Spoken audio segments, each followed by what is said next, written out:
যাদবপুরে অস্বাভাবিক মৃত্যুতে সিসিটিভি ফুটেজ ইতিমধ্যেই কিন্তু সংগ্রহ করেছে পুলিশ। তদন্ত চালানো হচ্ছে সেই সিসিটিভি ফুটেজ খতিয়ে দেখে। বিশ্ববিদ্যালয়ের ভিতরে ৩ জায়গায় সিসিটিভি ফুটেজ সংগ্রহ করা হয়েছে পুলিশের তরফে। খতিয়ে দেখা হচ্ছে সেই ফুটেজ। গোয়েন্দা বিভাগের টিম ইতিমধ্যেই কিন্তু ঘটনাস্থলে পৌঁছেছে।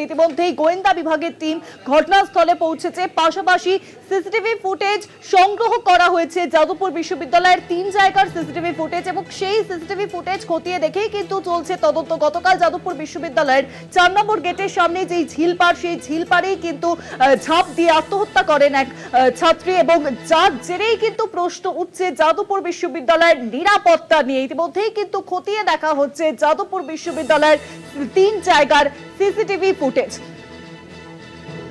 জেওডিসির তরফে যে অনুষ্ঠান চলছিল, সেই অনুষ্ঠানে গতকাল রাতে যাদবপুর বিশ্ববিদ্যালয়ের ৩য় বর্ষের ইংরেজি বিভাগের ছাত্রী অনামিকা মণ্ডল তিনি কিন্তু কার্যত ঝিলপাড় ৪ নম্বর গেটের পাশে যে ঝিলপাড়, সেই ঝিলেই কিন্তু ঝাঁপ দেন এবং তারপরে অস্বাভাবিক মৃত্যু সেই ছাত্রীর। আর এই ঘটনার জেরেই কিন্তু উত্তপ্ত পরিস্থিতি।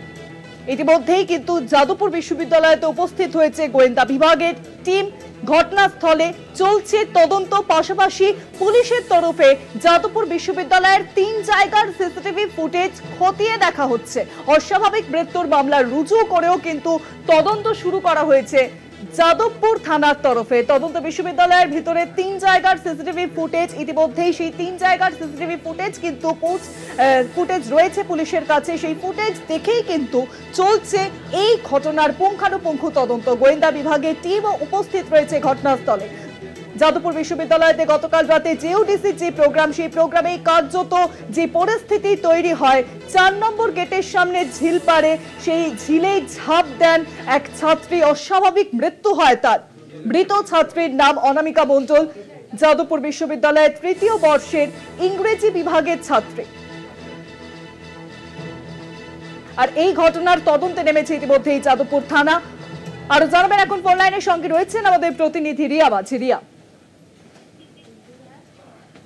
দেখো, তুমি জানিয়ে রাখবো যে যাদবপুরের ছাত্রীর যে অস্বাভাবিক মৃত্যু, তা নিয়ে কিন্তু ইতিমধ্যেই একাধিক প্রশ্ন উঠতে আরম্ভ করেছে। কারণ কটার সময় পড়লো এই তরুণী, কটার সময় সে পড়ে গিয়েছিল, কেউ তাকে দেখলো না কেন? এতজন সেখানে প্রোগ্রাম চলছিল, এতজন তার সঙ্গে ছিল, সেখানে কেউ দেখলো না কেন?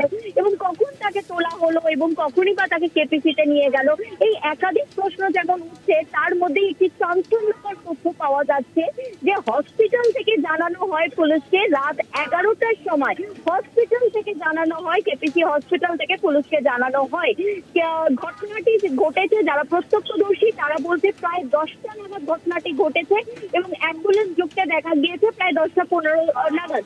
সেক্ষেত্রে 1 ঘন্টা অতিক্রান্ত, তারপরেও যারা তার সহপাঠী ছিল বা যারা যাদবপুর ইউনিভার্সিটির কর্তৃপক্ষ তরফ থেকেই বা কেন জানানো হলো না পুলিশকে, তা নিয়ে কিন্তু প্রশ্ন উঠতে আরম্ভ করেছে ইতিমধ্যেই। এবং পুলিশ যে সিসিটিভি ফুটেজ সংগ্রহ করেছে, 3টি সিসিটিভি ফুটেজ সংগ্রহ করেছে, যার মধ্যে একটি ফুটেজে যেই জায়গাটা একদম প্লেস অফ যে অকারেন্স সেটা দেখা না গেলেও যেখানে যেই জায়গাটা দিয়ে তাকে সেই প্লেস অফ অকারেন্সে যেতে হবে, সেই জায়গাটা কার্যত সেই সিসিটিভিটা পরিষ্কার। এই মুহূর্তে তদন্তকারী আধিকারিকরা তারা অ্যানালিসিস করছে সেই সিসিটিভি ফুটেজ, কোন টাইমে সেই ছাত্রী তিনি গিয়েছিলেন এই প্লেস অফ অকারেন্সে এবং তার সঙ্গে কেউ ছিল কিনা, কটার সময় বা তাকে কে বা কারা তুলেছিল, এই পুরো বিষয়টা কিন্তু সিসিটিভি থেকে জানার চেষ্টা করছে তদন্তকারী আধিকারিকরা। অনেক ধন্যবাদ রিয়া, ফোন লাইনের সঙ্গে ছিলেন প্রতিনিধি রিয়া মাঝি। যাদবপুর বিশ্ববিদ্যালয়ে গতকাল রাতে জেওডিসির যে প্রোগ্রাম চলছিল, সেই প্রোগ্রামেই কিন্তু কার্যত দেখা গেল মর্মান্তিক ঘটনা। ঝিলপাড়ে ৪ নম্বর গেটের পাশে যে ঝিলপাড়, সেখানেই কিন্তু ঝাঁপ দেন এক ছাত্রী, এবং যার জেরেই কিন্তু যাদবপুরের ছাত্রীর অস্বাভাবিক মৃত্যু নিয়ে এবার কিন্তু উঠছে একাধিক প্রশ্ন। সূত্রের খবর, হাসপাতাল থেকে জানানো হয় পুলিশকে। ইতিমধ্যেই পুলিশ কিন্তু ঘটনার তদন্তে নেমেছে। রাত 11টার সময় কেপিসি হাসপাতাল থেকে পুলিশকে জানানো হয় সেই ছাত্রীর অস্বাভাবিক মৃত্যুর কথা।